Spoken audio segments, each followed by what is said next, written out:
Cukup. Oke, baik. Baik, tanpa berlama-lama lagi, kami persilahkan kepada guru kita, inspirasi kita semua, Bapak Haji Anies Rashid Baswedan PhD. Kepada beliau kami persilahkan.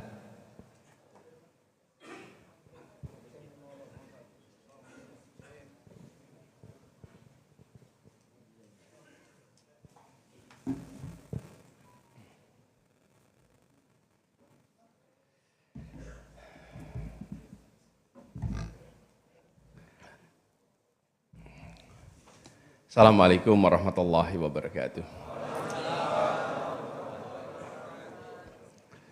Alhamdulillah. Alhamdulillahilladzi arsala rasulahu bil huda wa dinil haq liyudhhirahu ala dini kullihi wa kafa billahi syahida. Asyhadu an la ilaha illallah wa asyhadu anna Muhammadan abduhu wa rasuluh. Allahumma shalli wa sallim wa barik ala sayyidina Muhammad wa ala alihi wa ashabihi ajmain. Amma ba'du. Para jamaah Masjid At-Taqwa rahimakumullah, wabil khusus pengurus Yayasan Kiai Haji Mas Mansur, Bapak Haji Agus Rusidi, yang saya hormati pimpinan wilayah Al-Irsyad Jawa Timur, Bapak Muhammad Iqbal, juga pimpinan cabang Al-Irsyad Surabaya, Bapak Salim Basrewan, Salim Sarif Basrewan, dan semua saja para tokoh masyarakat hadir di sini, Bapak Muhammad Al-Jufri, Pak Yasir, dan saya tidak bisa mengabsen satu-satu nih di sini. Tapi saya bersyukur sekali bisa kembali ke Ampel, bisa silaturahmi bersama di sini. Rencananya mau sujud sama-sama di sini, tapi jadwalnya gak memungkinkan, akhirnya datangnya agak lambat, tapi alhamdulillah senang bisa ketemu semua. Saya dapat kabar sebetulnya ini mau datang diskusi santai. Saya pikir majelis di pojok gitu. 10 orang, 15 orang gitu. Pas perjalanan dapat foto, Masya Allah, semasjid ini penuh ini. Jadi saya bersyukur sekali bisa jumpa semua di sini dan dapat tema yang berat betul. Ini asar sore ngobrol yang berat-berat, ini aman ini. Aman di sini ya, aman. Alhamdulillah. Jadi saya merasa bersyukur, dan cerita panjang tadi disebutkan soal sejarah Mas Mansur, Kiai Haji Mas Mansur di tempat ini, memang sejarahnya panjang. Dan betul seperti dibilang tadi oleh MC. Allahyarham kakek Air Baswedan itu dulu memang ikut banyak kegiatan bersama Kiai Haji Mas Mansur. Ikut di dalam kegiatan dakwah keliling baik di Surabaya, Gresik, dan ada 2 orang sebetulnya yang beliau selalu sampaikan sebagai bisa dibilang mentor dan kawan perjuangan. Satu namanya Kiai Haji Mas Mansur, yang kedua namanya Dr. Sutomo. 2 itu yang kemudian interaksinya menginspirasi dalam perjalanan hidupnya. Lalu catatannya panjang. Jadi saya merasa bersyukur nih bisa kembali ke sini, ke Masjid At-Taqwa, dan kita sama-sama nanti akan bertukar pikiran. Saya dapat temanya itu luar biasa ini. Pendidikan kunci peradaban bangsa. Kunci peradaban bangsa. Ini bukan pertanyaan ini pernyataan ini. Kalau pertanyaan kan gini, apakah pendidikan kunci kemajuan bangsa? Nah, ini Surabaya sudah tidak tanya lagi, Surabaya sudah menyatakan langsung. Betul nggak? Ini pernyataan ini, bahwa pendidikan adalah kunci peradaban. Dan saya setuju. Saya setuju, dan saya rasa apapun latar belakang kita hari ini, tidak ada yang tidak setuju bahwa pendidikan itu kunci sebagai pernyataan. Tapi ketika sampai kepada implementasi, di situ banyak beda-beda itu.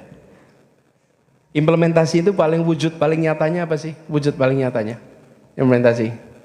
Apakah kita mengalokasikan sumber daya sebesar prioritas dalam pernyataan?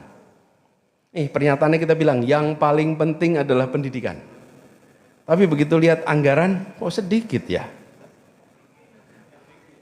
Wah, coba ngomong MPK mas. Panjenengan nyebut itu nanti saya yang kepleset nanti. Jangan. Ini kita bicara tentang pendidikan. Ini bukan hanya pendidikan, begitu saya bilang anggaran, yang kita bayangkan negara. Jangan sampai negara saja. 1, keluarga. Apakah kita alokasikan cukup? 2, yayasan-yayasan yang berbicara pendidikan. Apakah benar sumber daya yang diberikan untuk pendidikan itu cukup? Pendidikan itu mahal, Bapak Ibu. Pendidikan itu mahal. Tapi kebodohan itu lebih mahal. Betul. Pendidikan itu mahal.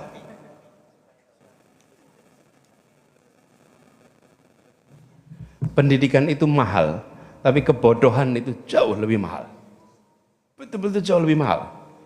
Jadi sebesar apapun sumber daya kita keluarkan untuk pendidikan, itu masih lebih murah daripada kebodohan. Nah, kadang-kadang kita tidak pernah mengukur ongkos kebodohan. Ongkosnya mahal. Ongkosnya mahal sekali. Dan untuk sebuah bangsa untuk maju, maka yang menentukan bangsa ini semua maju bukan mereka yang kecepatannya paling tinggi. Bukan. Bapak Ibu sekalian pernah lihat kereta kuda? Kereta kuda? Kereta kuda yang kudanya itu 6. Ada kan kereta kuda 6? Yang menentukan kecepatan kereta kuda itu bukan kuda yang paling cepat. Yang menentukan kecepatan kereta kuda itu adalah kuda yang paling lambat.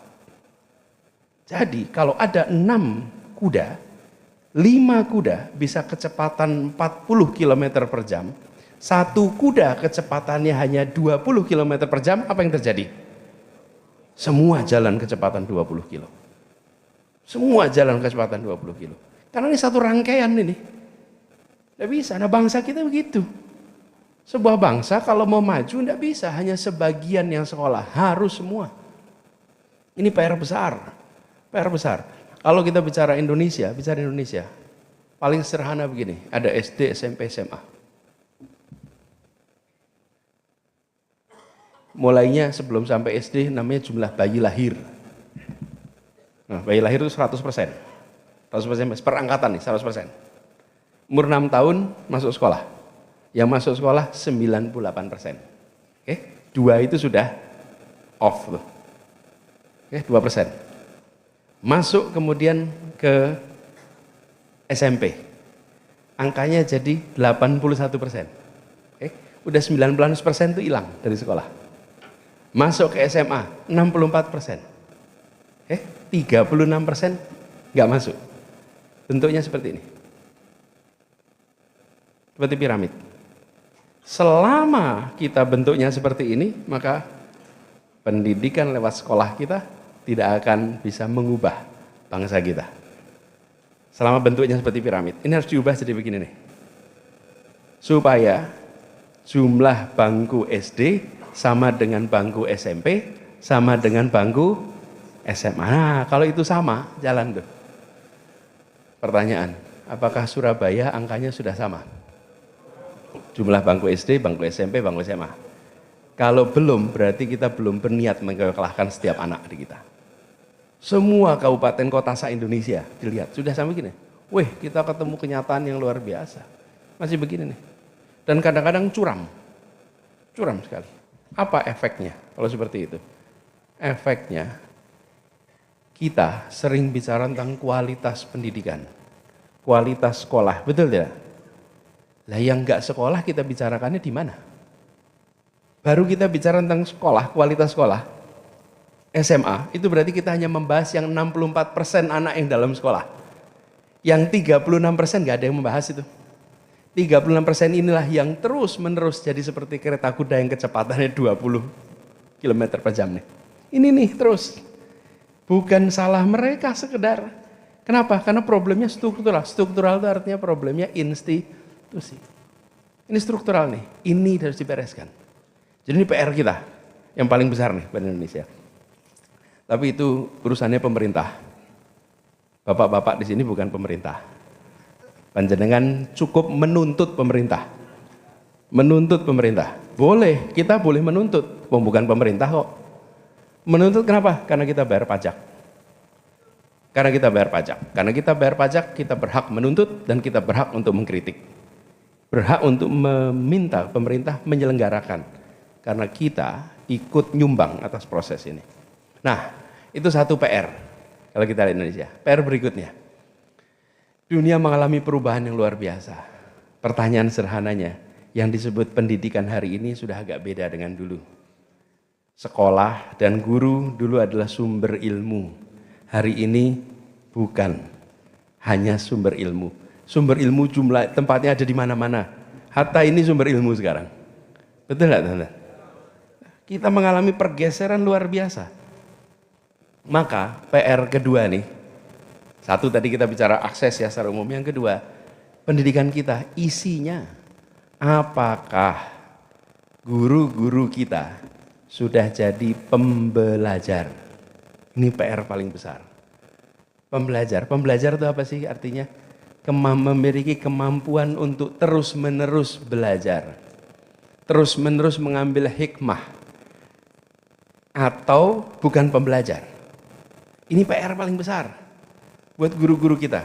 Jadi kalau kita bicara tentang bagaimana pendidikan kita maju, kunci yang pertama adalah guru.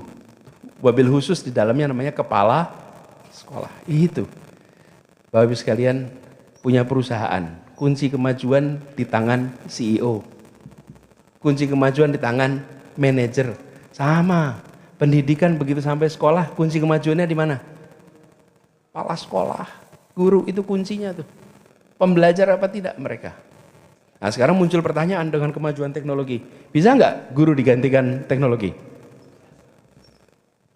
Menurut jamaah di sini bisa diganti enggak tuh? Bisa. Enggak bisa. Bapak enggak bisa. Enggak bisa. Bisa. Ini perdebatan ramai soalnya sekarang itu. Bisakah guru diganti teknologi gitu? Enggak bisa. Ya. Nah, gini. Sekarang kalau pertanyaannya saya ubah. Guru macam apa yang bisa diganti teknologi? Ketemu tuh. Betul kan? Guru yang ngajarnya itu terus. Betul nggak? Guru yang cuman recycle materinya. Dari semester ke semester nggak pernah ganti. Pernah nggak ketemu guru gitu? Pernah. Yang begitu itu gampang diganti teknologi. Gampang. Tapi guru yang setiap hari datang dengan kebaruan, guru yang menginspirasi, guru yang membukakan wawasan, guru yang jadi teman, teknologi apapun tidak akan pernah bisa menggantikannya. Bisa. Nah pertanyaannya, guru kita yang mana ya? Nih sekolah Al-Irsyad, gimana nih gurunya? Masuk yang mana ini? Masuk guru yang tipe bisa diganti atau tipe yang tidak bisa diganti? Kenapa ini penting? Karena sekarang kemajuan begitu pesat. Bila guru kita, bila pendidik kita bukan pembelajar, pasti ketinggalan. Wong kita saja kalau tidak mau belajar pakai aplikasi baru kita nggak tahu kok. Betul nggak misalnya? Apalagi guru, ditambah pengetahuan kita tentang cara otak bekerja. Bidang neuroscience ini Pak Dokter di sini nih. Bidang neuroscience itu mengalami lompatan yang luar biasa. Sehingga metode-metode yang dulu dianggap benar, dianggap tepat, sekarang sudah dianggap kadaluarsa. Itu mensyaratkan perubahan yang signifikan di guru kita. Jadi tadi saya bicara tentang aksesnya, yang kedua kita bicara tentang ini gurunya nih kunci. Jadi bagi semua kita yang peduli pendidikan lewat sekolah, maka guru kita harus jadi guru pembelajar. Satu, tentu guru itu harus jadi teladan, akhlaknya baik, betul nggak teman? Itu syarat nomor 1 itu, akhlak ini. Karakternya baik. Yang kedua, kalau boleh usul ada 3 hal nih buat guru kita. 1, kemampuan berpikir kritis. 2, kemampuan berpikir kreatif. 3, kemampuan berpikir adaptif. 3 ini aja nih. Pondasinya akhlak, tambahnya 3 kemampuan. Begitu dia bisa berpikir kritis, maka dia selalu muncul inovasi. Muncul di situ kreativitas. Tidak mungkin kreatif tanpa kritis. Orang yang kritis itu muncul kreativitas. Lalu adaptif, karena dunia mengalami kemajuan. 3 ini menjadi kunci untuk kita melakukan perubahan. Jadi kalau sekolah-sekolah kita, guru-gurunya didorong untuk punya 3 ini. Nah, salah satu kelemahan dari pendidikan di sekolah-sekolah Islam adalah soal critical thinking. Kemampuan berpikir kritis. Dan kemampuan berpikir kritis itu artinya apa? Artinya menumbuhkan semangat bertanya. Anak kecil itu pas lagi tumbuh awal penuh dengan pertanyaan. Betul tidak, Sen? Kenapa ini, kenapa itu? Penuh dengan pertanyaan. Dan studinya sudah membuktikan makin lama sekolah makin menurun tingkat keinginan tahunya. Bahaya sekali. Jadi ini sekolah-sekolah kita, mudah-mudahan sekolah Al-Irsyad menumbuhkan itu. Bahwa sekolah-sekolah itu makin jauh justru makin banyak pertanyaan. Tapi seringkali karena guru tidak siap dengan pertanyaan, guru meredam pertanyaan. Ketika guru meredam pertanyaan, pelan-pelan tumpul. Dan akhirnya kemampuan berpikir kritis turun. Karena kemampuan berpikir kritis itu adalah dengan membebaskan untuk bertanya. Kenapa begini, kenapa begitu, kenapa. Dan kenapa itu membuat guru harus selalu belajar. Itu sebabnya kenapa jadi tantangan tersendiri. Jadi PR kita melakukan itu. Tapi guru dan kepala sekolah tidak mungkin bisa bekerja dengan baik kalau gajinya kurang. Betul, tidak bisa. Kita juga punya perusahaan, bagaimana karyawan itu bisa fokus bekerja di perusahaan kalau gajinya nggak cukup untuk hidup sebulan. Gaji bulanan habisnya setengah bulan. Terus setengah bulan berikutnya pakai apa? Nah, ini yang saya maksud tadi. Kita sering mengatakan pendidikan itu penting. Pendidikan itu kunci kemajuan bangsa. Tengok, pendidiknya dicukupin biaya hidupnya tidak? Begitu jawabannya tidak, kita tidak berniat untuk melakukan perubahan bagi bangsa kita. Tidak berniat sama sekali. Ngukurnya gampang itu. Jumlah bangkunya sama, SD, SMP, SMA, berarti berniat. Yang kedua, pengajarnya sejahtera, cukup hidupnya. Kalau itu tidak, nggak akan bisa. Karena itu sesungguhnya bagi yayasan-yayasan pengelola pendidikan, mari cari caranya. Supaya semua guru bisa konsentrasi mendidik anak kita, karena yayasannya konsentrasi mengurusi kesejahteraan gurunya. Tapi kalau yayasannya tidak konsentrasi mengurusi kesejahteraan gurunya, jangan harap gurunya konsentrasi mengurusi anak-anak. Negara juga begitu. Bagus-bagus saja ada program untuk makan anak-anak. Tidak ada masalah, itu bagus. Tapi jangan sampai guru-guru kita terlantar karena tidak ada gaji yang cukup. Ini problem besar. Dan kalau kita lihat di negara-negara yang maju, hari ini banyak negara maju lewat pendidikan. Nomor 1 Asia itu jadi contoh, nomor 1 Jepang. Jepang itu negara pertama yang melakukan reformasi pendidikan. Negara kedua yang melakukan itu, bukan negara kedua lah, fase berikutnya ada Korea Selatan, ada Tiongkok, ada Singapura, ada juga bangsa Taiwan. Mereka menjadi sejahtera, makmur, maju peradabannya karena investasi pendidikan. Dan gurunya hidupnya sejahtera. Jadi ukurannya begitu, tadi yang saya katakan paling awal. Sudahkah kita mengalokasikan sumber daya sesuai dengan prioritas? Bangsa bisa kaya lewat sumber daya alam. Uni Emirat Arab, Saudi Arabia, Qatar, Kuwait, itu adalah negara-negara kaya karena sumber daya alam. Tetapi untuk menjaga tetap kaya harus lewat pendidikan. Untuk kaya bisa pakai sumber daya alam. Untuk tetap kaya harus pakai pendidikan. Harus. Kalau rakyatnya tidak dididik nggak akan tuh bisa menjaga itu. Dan kita sering menyaksikan, bukan? Ada satu generasi yang sangat makmur karena anak-anaknya tidak terdidik, generasi keduanya jatuh. Betul tidak? Ini tanah ini adalah saksi bagaimana di sini pusat perekonomian di zaman kolonial Belanda. Betul tidak sini? Surabaya itu adalah kota pelabuhan terbesar di Asia Tenggara. Surabaya adalah pusat perekonomian terbesar di Asia Tenggara. Seluruh jalur kereta api Pulau Jawa muaranya di Surabaya. Bandar Perak, Tanjung Perak adalah pelabuhan terbesar. Singapura nggak ada artinya waktu itu. Terbesar tuh di sini. Dan kalau bicara tentang siapa yang luar biasa besar, ada keluarga-keluarga besar sekali di sini. Pendidikan kuncinya. Begitu tidak konsentrasi pada investasi pendidikan, maka turun. Dan ini yang menjadi pesan hari ini. Ke depan kompetisinya makin ketat. Nah, lalu yang ketiga yang ingin saya sampaikan. Kenapa pendidikan itu juga kunci kemajuan peradaban? Dan pendidikan ini bukan hanya persekolahan. Peradaban itu dibangunnya dengan membangun kebudayaan. Di dalam kebudayaan ada pendidikan. Karena itu dari zaman dulu Pak, yang namanya kementerian itu sering digabung, pendidikan dan kebudayaan.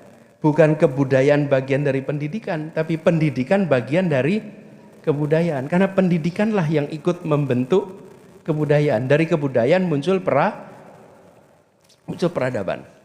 Di pendidikan itulah dibangun kebiasaan-kebiasaan. Kebiasaan jujur, kebiasaan bersih, kebiasaan menghormati orang lain, kebiasaan bertukar pikiran, kebiasaan debat, kebiasaan menghargai. Itu semua prosesnya di mana? Di pendidikan. Nomor 1 dalam rumah, nomor 2 di dalam sekolah. Kita tidak mungkin bisa punya peradaban yang tinggi kalau di dalam sekolah kita, di dalam rumah kita tidak ada proses pembiasaan peradaban yang tinggi. Peradaban tinggi paling sederhana apa? Jujur, saling percaya. Hari ini belum kita. Lihat di Jepang sana. Jepang itu kalau bicara tentang kejujuran, top, tertib. Habis tsunami saja, semua nggak punya apa-apa. Tidak ada penjarahan toko, nggak ada. Betul kan?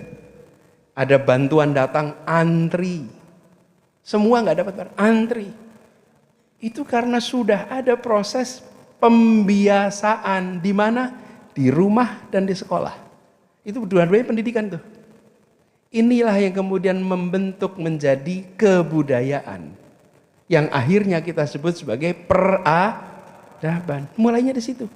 Nah, rumah kita, sekolah kita, itu ujung tombak.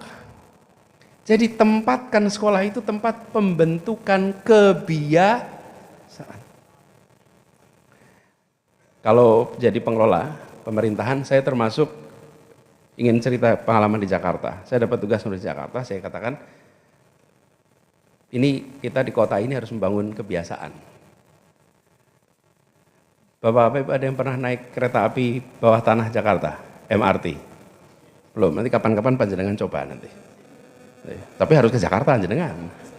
Nggak bisa dari sini. Itu waktu MRT dibangun, saya kemudian pas di ujung saya yang tugas. Saya sampaikan kepada semua, buat sebuah kota, kendaraan umum, apalagi seperti MRT, adalah alat pendidikan. Bukan sekedar alat pemindah badan dari satu tempat ke tempat lain. Kenapa alat pendidikan? Karena di sini kita akan ngajari namanya tepat waktu. Keretanya itu kalau ditulis jam 16.23, ya betul-betul berangkat 16.23. datangnya 16.20, ya betul-betul 16.20. Ketepatan waktu itu ada. Dan saya katakan, nanti setiap penumpang yang datang tiap hari, dia akan mengalami kebiasaan tepat waktu. Oh, kebiasaan tuh. Proses karena itu ini pembentukan kebudayaan ini dengan transportasi umum. Lalu sampai di situ. Ini pas uji coba MRT, ada seorang ibu menteri ikut nyobain. Setelah selesai nyobain, terus dia datang ke saya, Mas, saya ada satu masukan untuk MRT. Apa Bu? Kurang tempat sampah. Nah, di MRT itu kurang tempat sampah, jadi nggak bisa buang sampah. Terus saya katakan, memang di seluruh kereta dan seluruh stasiun tidak ada tempat sampah. Tidak ada. Lah terus kalau punya sampah, siapa bilang itu sampah? Itu sisa, bukan sampah. Jenengan buka permen, bungkusnya itu sisa, bukan sampah. Kantongin. Bawa tisu, kantongin. Kenapa tempat sampah itu jadi seluas kota? Kenapa tempat sampah itu seluas stasiun? Kosong, tidak ada tempat sampah. Kita sedang mendidik penduduk Jakarta untuk membiasakan buang sampah di rumah dan buang sampah di kantor. Oke, itu namanya proses Apa yang terjadi? Bersih, antri tertib. Coba panjenengan datang ke sana. Apa yang terjadi? Setiap hari ada 120 sampai 130 ribu orang setiap hari naik kereta api itu. Dan semua itu mengalami proses pendidikan lewat Nah, ini poin terakhir. Bangun kebiasaan. Kebiasaan untuk punya adab yang baik. Karena itu kita bersebutnya peradaban. Salah satunya ketertiban, kejujuran, kerapian. Kalau itu ada, insya Allah bisa. Hari ini kita punya masalah kejujuran di umat kita ini. Sholat Jumat aja kita nggak berani bawa sepatu yang bagus. Betul nggak? Iya, coba berani, berani. Tukar dulu sepatunya. Tukar dulu. Kenapa? Itu dia. Ini problem. Nah, kita coba bereskan itu satu-satu. Mudah-mudahan satu, akses dibereskan, ya. Kedua, fokus pada guru dan kepala sekolah. Ketiga, sumber daya dibereskan. Keempat, proses penumbuhan kebiasaan di rumah dan di sekolah dibuatkan item-itemnya. Di situ nanti kita bisa mewujudkan pendidikan sebagai kunci membangun peradaban. Itu kira-kira dari saya. Kalau ada yang mau komentar, tanya, silahkan. Antum moderatorin. Oke, baik, terima kasih. Ini saya perlu konfirmasi ke panitia dulu ini. Disediakan waktu berapa? Apakah penanya atau cukup? Cukup ya? Oke. Apa? Kasih, Kak, boleh tanya, satu dua tanya. Tanyanya yang relevan sama ini ya? Iya, oke. Satu dulu nanti. Atau dua pertanyaan langsung nanti dijawab sekaligus gitu ya. Oke. Nah, yang dari lu nggak berani saya. Baik, satu dari toko, satu dari jamaah, kurang lebih begitu ya. Nanti digabung. Silakan. Assalamualaikum warahmatullahi wabarakatuh. Terima kasih waktunya. Cuman saya mau memberikan komentar kepada Pak Anies. Ada beberapa masjid sekarang Pak Anies, kalau sandalnya hilang, sepatunya hilang, ada gantinya sekarang. Jadi orang sudah mulai berani bawa sepatu dan sandal yang bagus. Terutama masjidnya di Jogja juga itu. Terima kasih. Oh ya, jadi kalau hilang ada yang ganti ya. Oke. Itu meningkatkan kehilangan atau mengurangi kehilangan ya nanti ya? Iya. Iya, apa termasuk Masjid Taqwa juga menyediakan fasilitas itu ya? Oh, ada fasilitas itu. Baik, pertanyaan yang dari luar Surabaya coba angkat tangan. Ada enggak? Yang dari luar Surabaya? Luar Surabaya, nah, yang jauh-jauh. Nah.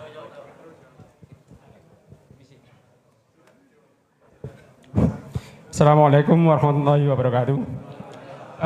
Saya aslinya Lamongan, cuma teman di Surabaya, di luar kota. Lamongan. Ya, Lamongan. Saya mention Pak Anies. Begini Pak Anies, tadi yang awal itu kan ada semacam piramida mengunci ke atas lebih kecil gitu kan ya. tahun 2025 Mei kalau nggak salah itu ada pihak yang menggugat ke MK tentang biaya pendidikan. Itu ternyata dari MK diharuskan SMP, SD itu gratis. Tapi sampai sekarang ternyata tidak. Nah, pertanyaan saya adalah bagaimana cara menuntut itu ke pemerintah biar SD atau SMP gratis sesuai dengan anu MK itu. Terima kasih.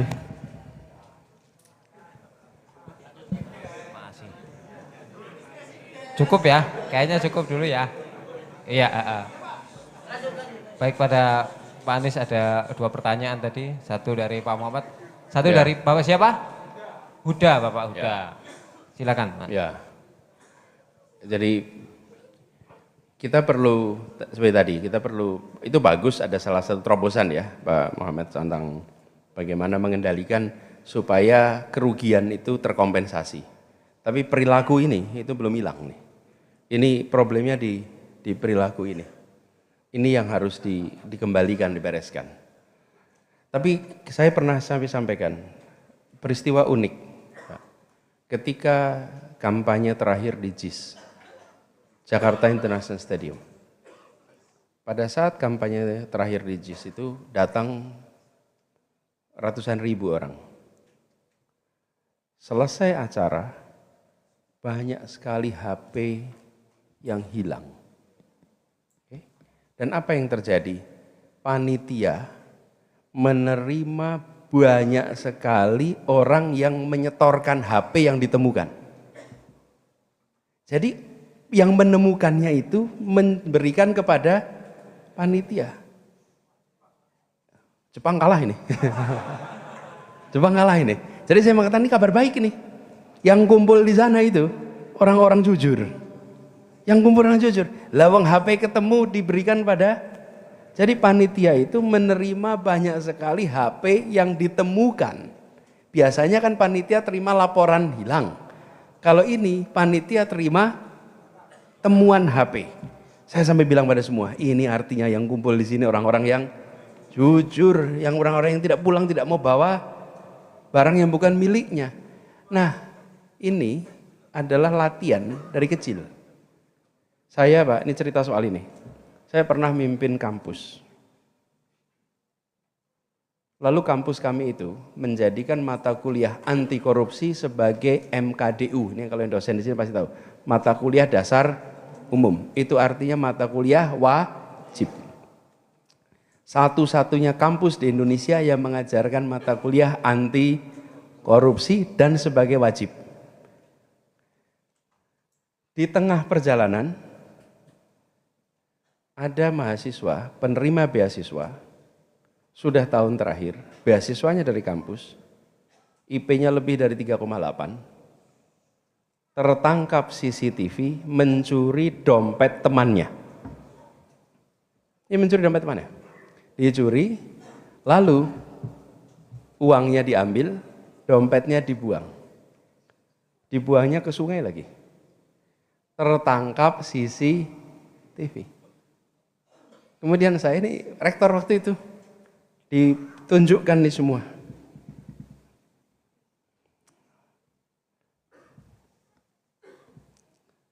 Apa yang harus ditindak pada anak ini? Nomor satu tentu dipanggil dalam sebuah majelis sidang dan mengaku.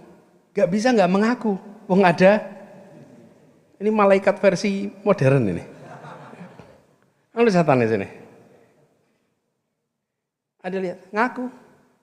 Dan ternyata uang yang diambil angkanya 180.000 rupiah. Ya, peristiwa ini kejadiannya sekitar 2012. 2019-2012.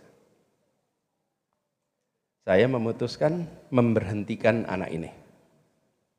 Sudah semester akhir menjelang selesai dan saya kembalikan kepada orang tuanya. Diprotes sama sesama mahasiswa. Mahasiswa-mahasiswa yang lain itu protes, anak ini aktif di pramuka, aktif di senat, aktif, semua protes. Kenapa diberhentikan? Lalu saya katakan, pelanggaran yang terjadi adalah pelanggaran level TK.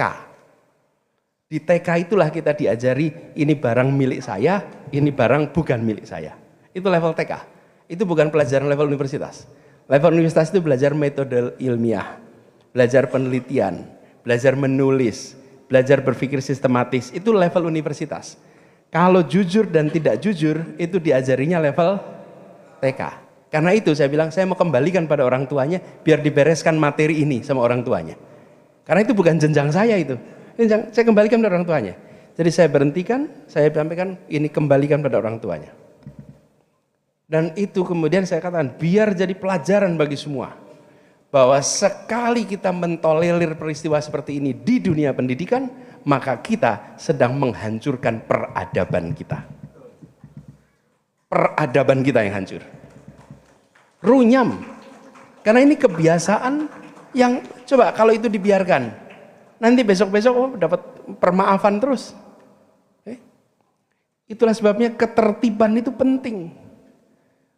Peristiwa saya ceritakan bukan saya alami, tapi seorang anggota KPK sekitar tahun 2010-an, pada waktu itu kita sedang membangun mata kuliah ini, dia cerita, Pak Anies, saya naik taksi di Denmark nih, acaranya sampai jam 1 malam, jadi pulang pakai taksi. Jam 1 malam itu di kota Copenhagen itu udah sepi, tidak ada apa-apa. Kalau di kita itu masih rame karena UMR-nya murah. Ya, kalau di daerah negara-negara itu, kalau bikin toko di atas jam kerja, gajinya double. Karena itu dianggapnya lembur. Karena itu hampir tidak ada yang buka sampai larut malam. Gaji tenaga kerjanya mahal. Jadi kalau sudah jam 9 malam, sepi. Apalagi jam 1, sepi. Nah dia pulang, apa yang terjadi? Di setiap perempatan lampunya merah. Dan ketika lampu merah, taksinya berhenti. Di tempat itu, selalu kalau lampu itu merah 4-nya. Jadi kalau perempatan, 4-4-nya lampu merah. Begitu sampai, baru hijaunya nyala, jalan lagi. Jadi selalu statusnya adalah merah. Sampai terdeteksi hijau. Sampai terdeteksi, supaya semuanya merah. Tidak ada yang merah. Jadi bukan kayak gonta-ganti sepanjang malam, tidak. Merah semua. Begitu ada mobil, baru berhenti. Baru nyala. Nah itu berhenti. Dia tanya, kenapa kok berhenti? Kan sepi, nggak ada kendaraan. Apa jawaban dia? Kalau saya melanggar lampu merah, saya meruntuhkan peradaban Denmark. Peradaban itu dengan kebiasaan, itulah peradaban itu kebiasaan. Karena itu betapa pentingnya kebiasaan dalam rumah. Betapa pentingnya, ini kalau saya usul, Al-Irsyad bikin parenting education. Pendidikan untuk orang tua, supaya orang tua mendidik anak itu dengan teknik yang tepat. Lalu pertanyaan yang kedua tadi soal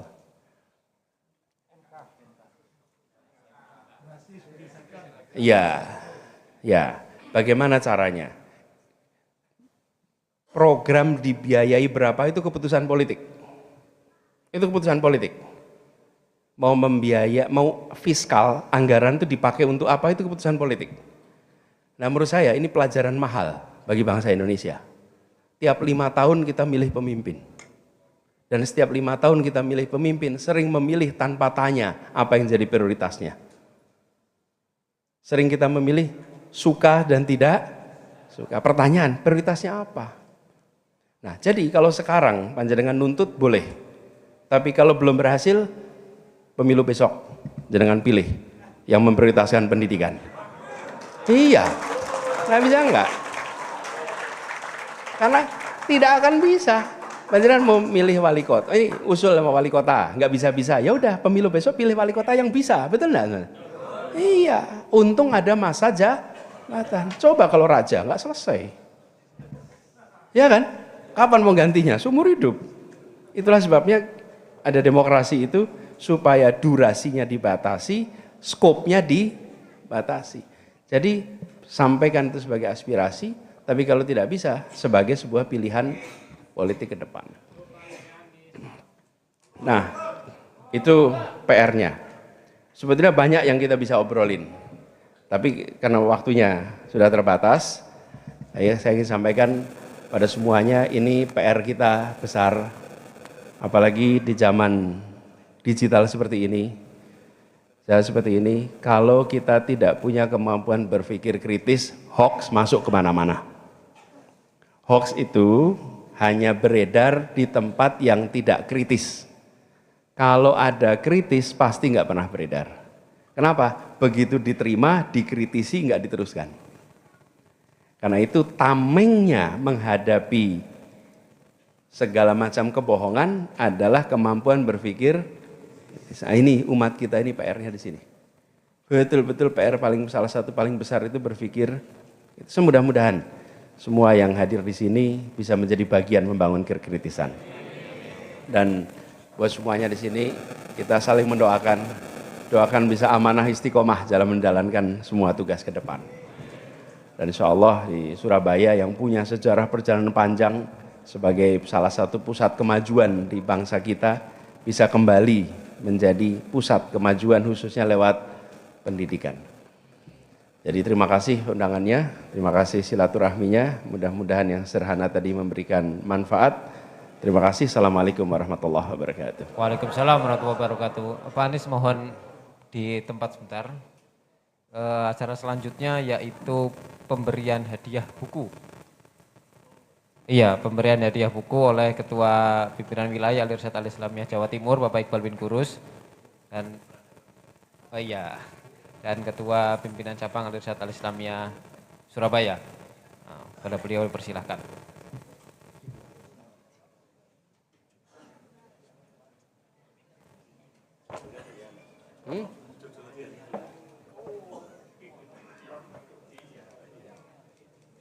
Oke.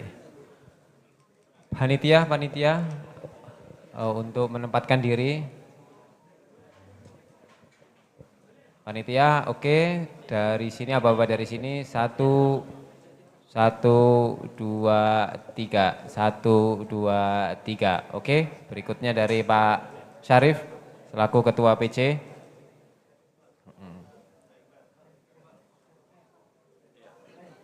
Oke.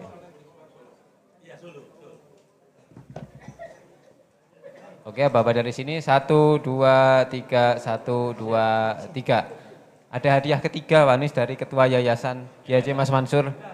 Bapak Haji Agus Rusidi kami persilakan.